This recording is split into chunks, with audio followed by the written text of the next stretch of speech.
Peter പാർക്കറിന് internship ലഭിച്ചതിൽ നീക്കോ മിനോറുവിന് സന്തോഷമുണ്ടെങ്കിലും Norman Osborne എന്ന വ്യക്തിയെ അവൾക്ക് അത്ര താല്പര്യമില്ലാത്തതുകൊണ്ട് തന്നെ നോർമൻ ഓസ്ബോണെ വിശ്വസിക്കാൻ കൊള്ളത്തില്ലെന്നും തന്റെ കമ്പനി രക്ഷപ്പെടാൻ വേണ്ടിയിട്ട് അയാൾ എന്ത് ചെയ്യുമെന്നും അതുകൊണ്ട് പീറ്റർ പാർക്കർ സൂക്ഷിക്കണമെന്നുമൊക്കെ നീക്കോ മിനോറു പറയുന്നു. എന്തായാലും ഫുട്ബോൾ കളി മതിയാക്കി പീറ്റർ പാർക്കർ ഓസ്കോർപ്പിലേക്ക് ഇന്റേൺഷിപ്പിനായിട്ട് പോകുന്നു.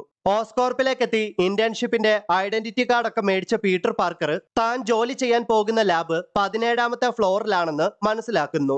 ലാബിലേക്ക് എത്തിയ പീറ്റർ പാർക്കർ ജീൻ ഫോക്കൾട്ട്, ആശ, അമേഡിയസ് ചോ എന്നിവരെ കണ്ടുമുട്ടുന്നു. ഇതേ സമയത്ത് ഓസ്കോർപ്പിലെ ഒരു സീനിയർ സയന്റിസ്റ്റ് ആയ പീറ്റർ പാർക്കറിന്റെ ഇന്റേൺഷിപ്പ് ഗ്രൂപ്പിന്റെ ലീഡർ കൂടിയായ ഡോക്ടർ ബെൻലി വിറ്റ്മാൻ അവിടേക്ക് വന്നിട്ട് ഓരോ ഇന്റേണും ഏതൊക്കെ വിഭാഗത്തിലാണ് ജോലി ചെയ്യേണ്ടതെന്ന് പറഞ്ഞു കൊടുക്കുന്നു. പീറ്റർ പാർക്കറിന് റോബോട്ടിക്സിൽ ജോലി ചെയ്യാനാണ് ആഗ്രഹം. എന്നാൽ നിർഭാഗ്യമെന്ന് പറയട്ടെ, അവൻ ആഗ്രഹിച്ച ജോലി അവന് ലഭിച്ചില്ല. ആശയെ എയറോസ്പേസ് ടെക്നോളജിയിലേക്കും ജീൻ ഫോക്കൾട്ടിനെ ക്വാണ്ടം കമ്പ്യൂട്ടേഷനിലേക്കും റോബോട്ടിക്സിലേക്ക് അമേഡിയസ് ചോയെയുമാണ് ബെൻലി വിറ്റ്മാൻ നിയമിച്ചത്. പീറ്റർ പാർക്കറിനെ നിയമിച്ചത് ഡോക്ടർ കാള കോണേഴ്സിനോടൊപ്പം എനർജി റിസർച്ച് ഡിവിഷനിലേക്കാണ്.